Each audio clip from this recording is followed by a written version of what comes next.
There's no such thing as work-life balance. None!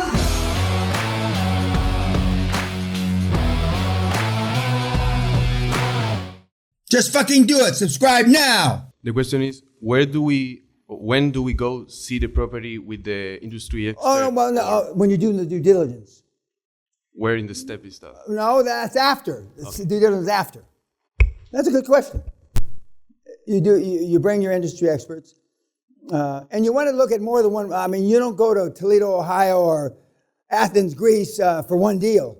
You take them because even though a lot of these guys got, remember, nothing to do and all day to do it. I mean, not all old guys travel well, meaning they get tired. Blah, blah. So you want 3 or 4 deals around a city, and you do the driving. Well, I had a driver, but you don't let them drive because I've had old guys fall asleep at the wheel.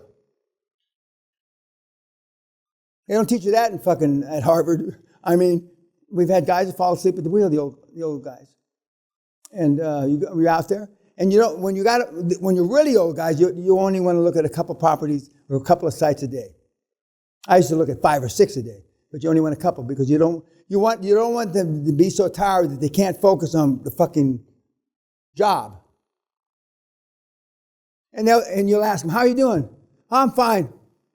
Yeah, they have some pride still. They have a lot of pride, and you're hanging your fucking hat on their opinion.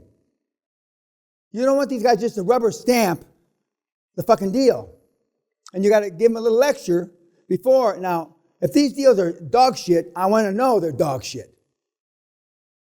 We're not buying shit just to buy shit. And I've gone through all these cycles. That's why I'm mentioning it. And the first time they tell you it's dog shit, they'll be hesitant. And they'll say, "Johnny," and it's normally after a couple of drinks, dinner, and you've been to see a couple of things and say, "Johnny, we think that we should, you told us to be candid." And they say real professional, yeah. And, but the number 2 site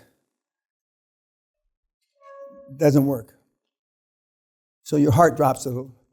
And candidly, number 1 is marginal. You only look at 2 fucking things, right? One doesn't work and one's marginal.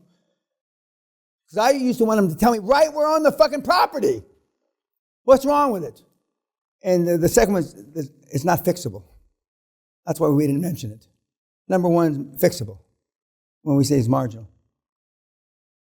And I mean, even my heart used to sink. Fuck. But you want to know because you're not buying these to just buy them. As the Goomba brothers said, you got to run the fucking things. And everybody so far, it's the employees that fuck up the deal. And really what they're saying is your lack of management and lack of leadership, you don't know how to control the people.